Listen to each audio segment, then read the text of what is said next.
Hello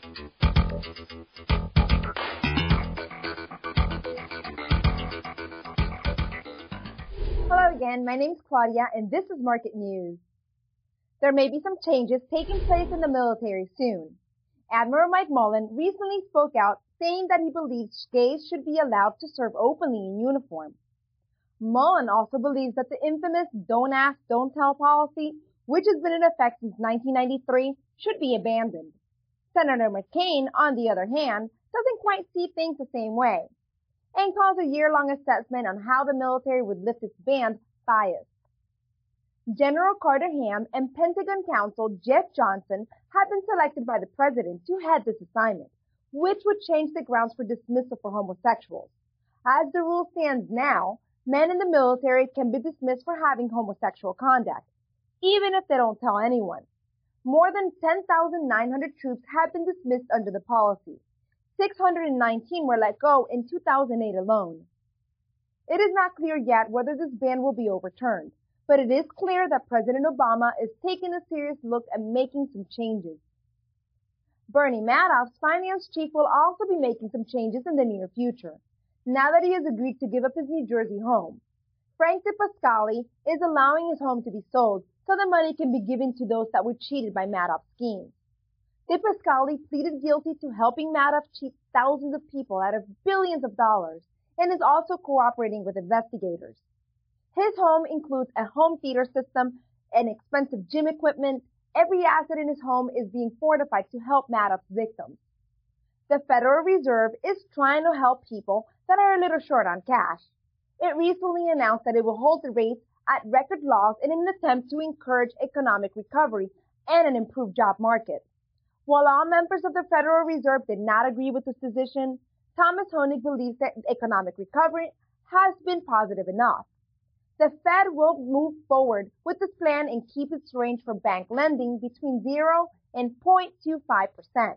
These low interest rates will help borrowers get a loan, but they can also hurt people trying to save through savings accounts and certificates of deposit. Also, a $1.25 trillion program to keep mortgage rates low will be ending March 31st. But the Fed has made it clear that if necessary, the program deadline can be extended. Anything to encourage positive steps forward in this recovering economy. Inventories held by wholesalers are expecting some positive steps forward. Sales shot up to their largest amount in 10 months, rising 1.5% in November alone. This is the 8th consecutive month that wholesale sales have increased, and many expect that these increases will cause businesses to place higher orders, which will in turn help struggling factories and plants find their way out of the recession. A continued concern, however, is that this movement forward may be stalled if consumer spending doesn't get fully back on track, as high unemployment rates continue to plague the nation. The jobless rate has been stuck at 10%, and 85,000 jobs were lost in the past month, totaling more than 8 million jobs that have been lost. And we'll be back after this short break.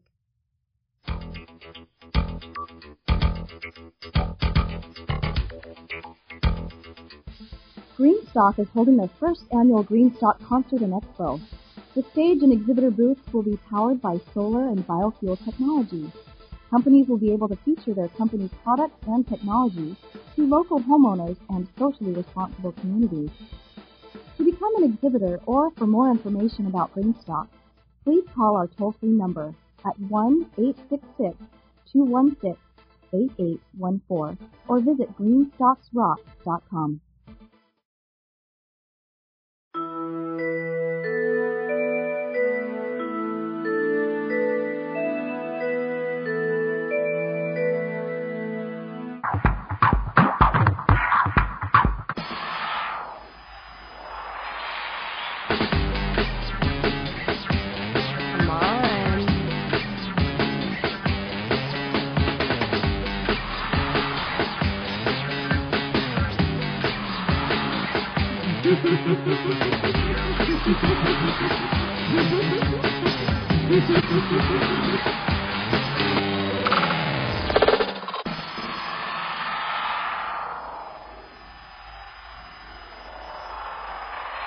We still have some left.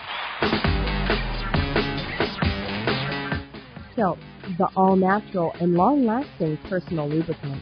Water-based and made from pure New Zealand kiwi fruit vines.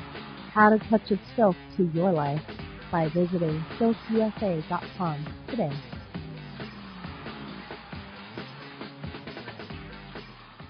As we move forward, technology has become smaller, stronger, and more diverse than ever before. Manhattan Scientific's breakthrough biomagnetic nanomedicine will redefine the medical field with an enhanced early cancer detection system and nano-titanium metal up to 400 times stronger, yet lighter than existing alloys. Imagine Manhattan Scientific's technology solutions that shape the future. Publicly traded under symbol MHTX.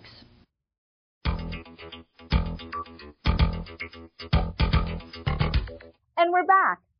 The Highway Loss Data Institute has completed a study that shows the ban on texting and talking has not decreased the amount of car crashes.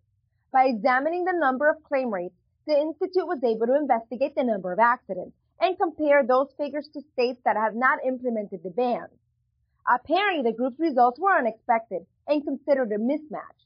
The Institute, which is an affiliate of the Insurance of Highway Safety, is looking further into the discrepancy. Canada's privacy czar also has some research to do regarding Facebook. The czar will be looking into claims that the social networking site's recent changes do not fully protect users' personal information. Facebook has already agreed to make certain changes to the site. These include demanding more control over the information that is given to developers who create games, applications, and quizzes for users. But after making those changes, users still feel even more exposed than ever before. With 350 million users globally, Facebook is one of the most popular networking sites worldwide. The company is considering making future changes. Google, on the other hand, is not being as flexible. It's still in the midst of an intense standoff with China regarding privacy policies. Google has threatened to pull out of the country altogether, and surprisingly, there wasn't much of a reaction to that threat. There are over 384 million internet users in China, and many believe that while losing Google wouldn't be ideal, they still have other search engines at their disposal. While Google isn't interested in creating special privacy laws that would prevent people in China from having access to all of the search engine's typical information, it may be wise to come to a compromise on this issue so the company isn't completely shut out from the country. It's been an interesting standoff so far. And guess what, folks? It's all about who blinks first. Maybe a stiff drink would help Google relax and make a decision that would be positive for both sides. If that's the case, lucky for them that alcohol is rather affordable these days. That is if you don't mind giving up your favorite brand of booze in favor of something a little more practical. Numbers show that in response to the economy, people are turning to more affordable alcohol options, like Popov, which is about $10 for a 750 milliliter bottle instead of Grey Goose, and maybe switching Jose Cuervo for Patron. It is also clear that more people are drinking at home instead of hitting the bars or clubs. Liquor sales in stores rose about 2.1%, while sales in restaurants fell 3%.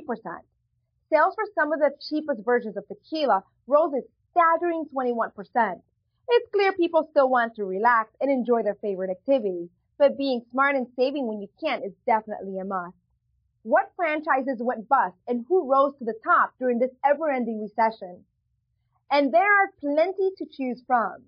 First to go bust is the dating services. They were extremely popular back in the 90s, but it didn't take long for them to start struggling. Together Dating went out of business in 2007, along with The Right One. Another industry struggling is the eBay selling stores. You watched 40-year-old Virgin and saw how excited Steve Carell was to go into his love interest eBay drop-off store. Well, now many of those franchises are dropping off themselves. I guess people are starting to realize that you can in fact sell your own stuff without hiring an outside person, which is of course the point of the site to begin with. Frozen yogurt, this sector is actually on the rise. Being led by popular companies like Pinkberry, this 90s fad is back in full effect. Pinkberry currently has 73 locations with more planned in the near future. Well, that's market news for today. Thanks for watching, and we'll see you soon.